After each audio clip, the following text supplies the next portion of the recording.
Hey everyone, welcome to my channel. My name is Kirsten and I am a money mindset coach for Black women, helping them to better their relationship and change their mindset around money so they can live a life that they love. So if you watched my last video or one of my recent videos, depending on when I upload this one, I talked about why I moved to Panama. And so I had said on the video that I'm not currently living in Panama and I'm actually currently living in Spain. But when I moved to Panama, I wasn't into YouTube. Now I am. So I wanted to kind of backtrack. Long story short, I'm all over the place. So sometimes my videos are going to be all over the place. Nonetheless, I promise to deliver the best content that I can, even though it might be a little scattered. But anyways, in today's video, I'm going to talk about why I left Panama City and moved to another town in Panama, which I will reveal at the end of the video. So if you want to know where I moved to in Panama, and it's a really exciting place, then stick to the end. And of course, if you like this content, remember to like and subscribe. Okay, so let me first paint a little bit of a picture of what living in Panama City is like. So if you've never seen Panama City before, it is a beautiful place with some rough edges, you know? Yeah, that's my best way to describe it, is that it's a beautiful city with lots of rough edges. So there's different barrios, different neighborhoods. You have some neighborhoods that are very extremely metropolitan. You have Casco Viejo, which is more of like the downtown, kind of where a lot of the bars and nightclubs are. You have El Congrejo, which is a neighborhood that I lived in, which you'll find a lot of expats live there. And it's kind of more of a very walkable town. You can walk to the grocery store. There's parks. There's Parque Omar, which is a really big popular park that a lot of people would go to for yoga, for sports, for Zumba. So in a sense, I describe all these things to tell you that Panama City is a very lively city. The downfall or the not so great thing about Panama City is that there is a lot, and I mean a lot, of traffic, especially between the hours, I think it was like 3 and 6, like so much so that if you had to get on the road, like wherever you were between like 3 and 6, like it's better to just stay there. Like even one time, one of my friends, he, instead of actually leaving the place that he was at during rush hour, he just went and watched a movie because was better than sitting in traffic. So yeah, and I did a lot of walking. I did not have a car when I lived in Panama. They have a metro system. I used the buses, the metros, little minivans. There's lots of different ways to get around, so you don't actually need a car, but it is really hot, especially in the summer. And so sometimes when I was walking places, I would have to carry 2 different shirts with me because I would sweat through one and I didn't want to show up to wherever I was going with a sweaty shirt. But the nice thing is that if you're on the go, you can find food very easily. Sometimes, mostly it's fried. You can get like fried empanadas. There'll be people selling things out of like grocery carts, like fried food. I didn't really get the fried food too much, but what I did is enjoy is I remember when I was teaching yoga, I would walk to one of my clients' house, and on the way there or on the way back, there would be this very sweet, very kind woman, and she would be selling mangoes in little bags, little bolsas,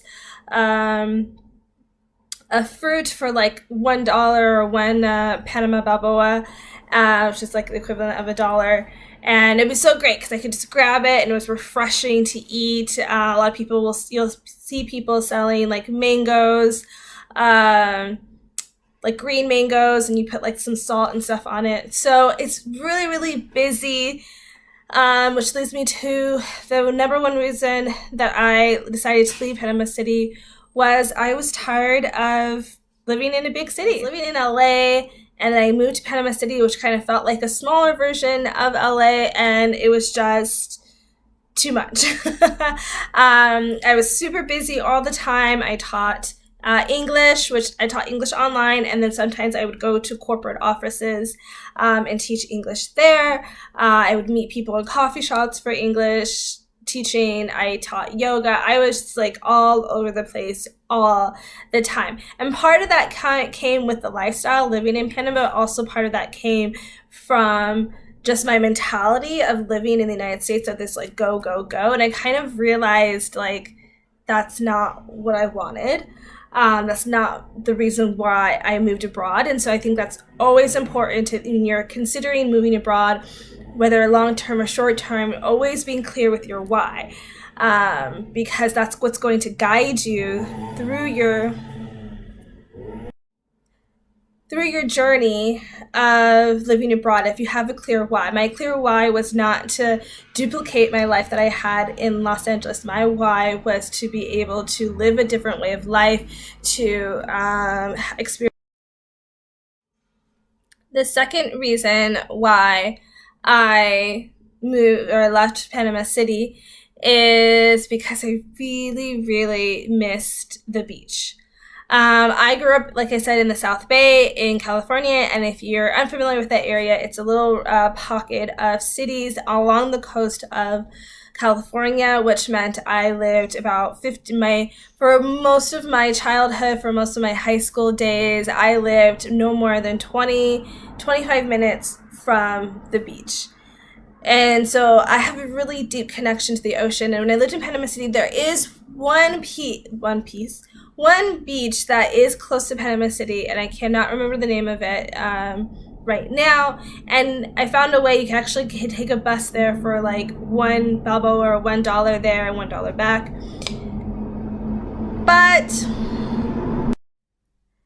it's not the prettiest of beaches. It's not. What's nice about Panama City, it's along the coast.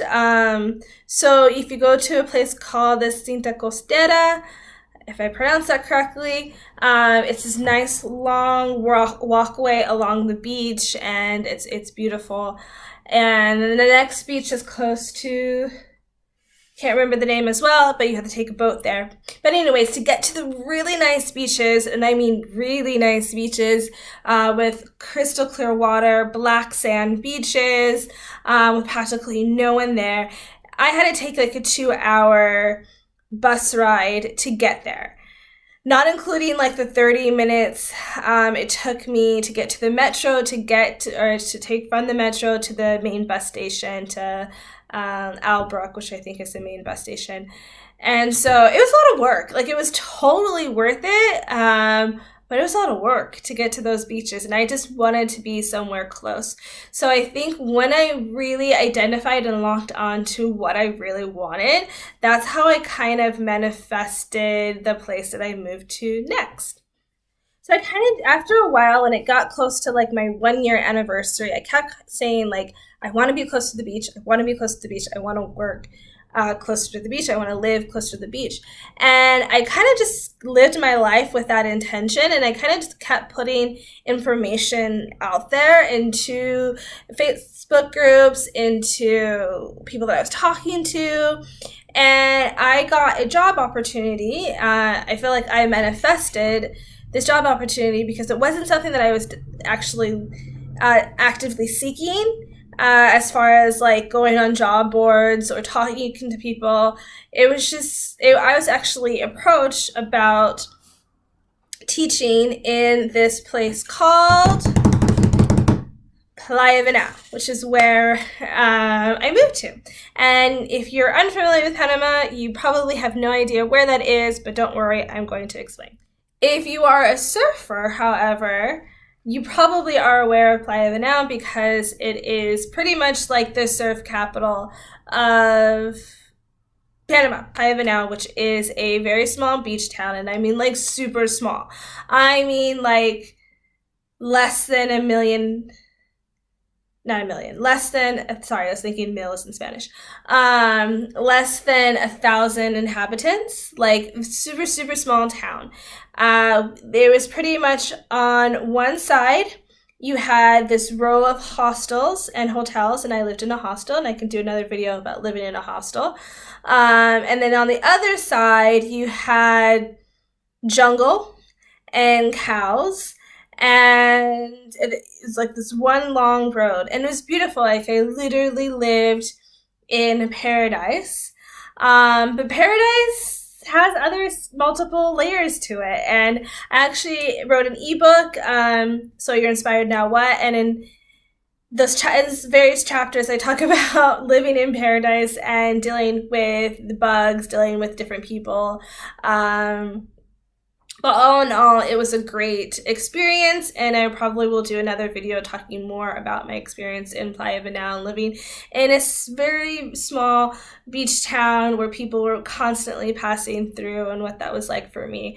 But anyways, that's why I left Panama City, because all in all, I just wanted something different, and I like change. I think the reason why I chose this expat life is because I like change. I like putting myself in new situations.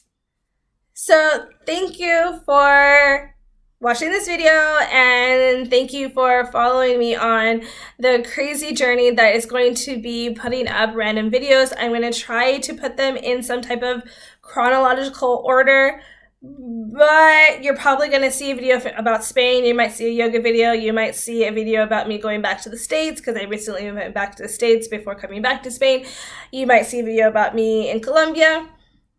It's whatever I feel inspired to put out. And of course, if there's any specific content, what always inspires me is putting out content I know people want to see. So if there's any specific content that you would like to see in regards to money mindset and living and traveling abroad, please leave some in the comments. Otherwise, leave me a comment and let me know what kind of lifestyle you like to live. Are you a beach person, or are you a city person? Are you a small town or a big town? I would love to know kind of what lifestyle or area that you enjoy living in. And don't forget, if you want more videos, like and subscribe. Ciao!